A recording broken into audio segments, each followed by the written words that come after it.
Fala galera, a gente vai ver aqui a aplicação das características da reflexão angular. Em especial, aqui a gente falou que o ângulo de reflexão seria o ângulo de incidência. Então a gente vai aplicar isso e ver como isso pode ser aplicado para tirar medidas, tudo bem? Enfim, a situação que a gente tem é a seguinte, ó. Um poste, certo? Está aqui o nosso poste e ele está sobre um plano. Sobre o mesmo plano, note bem que isso tem que acontecer, a pessoa tem que estar sobre o mesmo plano do poste. Então eu tenho uma pessoa observando esse poste e ela deseja tirar as medidas da altura do poste sem ter que subir ali para colocar uma fita métrica. Então o que pode ser feito? A pessoa coloca um espelho entre ela e o poste. Mas como é que isso aqui vai ter que funcionar? Se eu quero medir a altura do poste, o que eu vou ter que estar vendo ser aqui na reflexão, o que vai ter que estar sendo visto aqui no espelho, é a parte de cima do poste. Então o que acontece? Eu vou pegar aqui, ó, o raio incidente que vem exatamente do topo do poste. E sempre vai ser assim, viu, galera?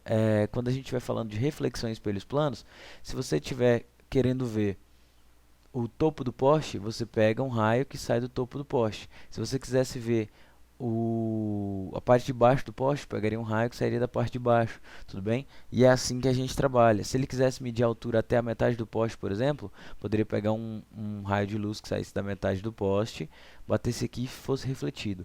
Mas qual é a parte mais importante? Eu sei que esse cara aqui, ó, ele vai incidir no espelho e vai ser refletido. Então tá ali a minha reflexão. Note que a pessoa ela está exatamente na trajetória da reflexão. Por quê? Ela está observando no centro do espelho exatamente o topo do poste. Sendo assim, ó, o raio de luz sai do topo do poste, bate no espelho e reflete exatamente nos olhos da pessoa. E é por isso que ela consegue observar o topo do poste ali. Mas agora que a gente vai começar a utilizar as características. A gente disse que a angulação de incidência e a angulação de reflexão teriam que ser as mesmas. Então aqui é o nosso raio incidente, aqui o nosso raio refletido. Deixa eu até escrever isso aqui para a gente não esquecer depois. Raio incidente.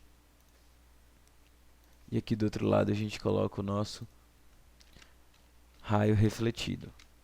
Beleza? O que vai acontecer aqui? Ó? Em primeiro lugar, a gente tem que lembrar que eu faço a medida do ângulo de reflexão e de incidência em relação a um eixo normal ao espelho. Então, se o espelho está aqui, ó, eu preciso ter o meu eixo normal, que vai fazer 90 graus com ele. Está ali o meu eixo normal fazendo 90 graus. Então, o que acontece? Eu tenho aqui o meu θi, que é o meu ângulo de incidência, e aqui eu tenho o meu θr, que é o meu ângulo de reflexão. Lembrando que eles são precisamente iguais, certo? Já que o espelho é plano, então o ângulo de incidência é igual ao ângulo de reflexão. Isso vai nos dar a possibilidade de pensar no seguinte, ó. Se esse ângulo aqui for alfa, esse ângulo aqui do outro lado vai ser exatamente alfa também. E isso vai facilitar o nosso trabalho. O que acontece aqui? Ó? Eu tenho algumas medidas que podem ser feitas. Em primeiro lugar, a altura da pessoa, certo? Eu preciso da altura dos olhos dela até o chão, da distância dela até o centro do espelho e da distância do centro do espelho até o poste. Se eu tiver essas três medidas aqui, eu consigo determinar a altura do poste. Então é com isso aqui que a gente vai trabalhar. Para ficar um pouco mais fácil de visualizar, eu vou tirar toda essa parafernália aí e vou deixar só a semelhança de triângulos. Então ficou assim, ó, eu tenho só a semelhança de triângulos com as medidas. Está ali a distância do centro até o poste, a altura do poste, o Dzinho aqui que é a distância da pessoa até o centro do espelho e o Hzinho que é a altura dos olhos da pessoa. Só dar uma corrigida aqui que ficou um pouquinho fora, mas enfim, dá para entender, né?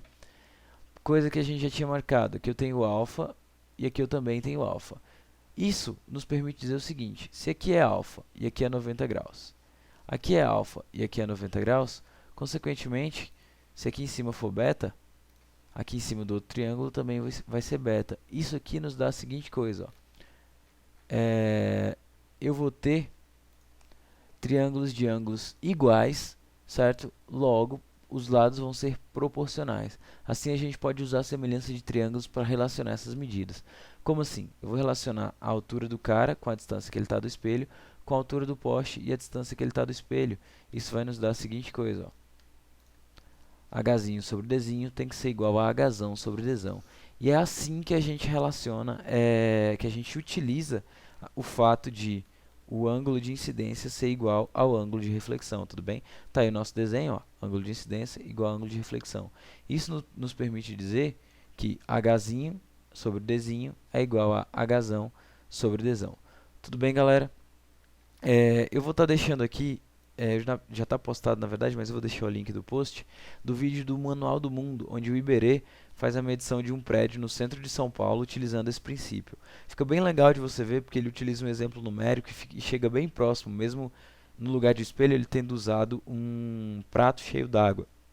Então, por favor, deem uma olhada no vídeo do Iberê também, é muito legal. E tentem fazer aí as questões da lista, beleza? Que estão relacionadas com isso. Valeu, abraço.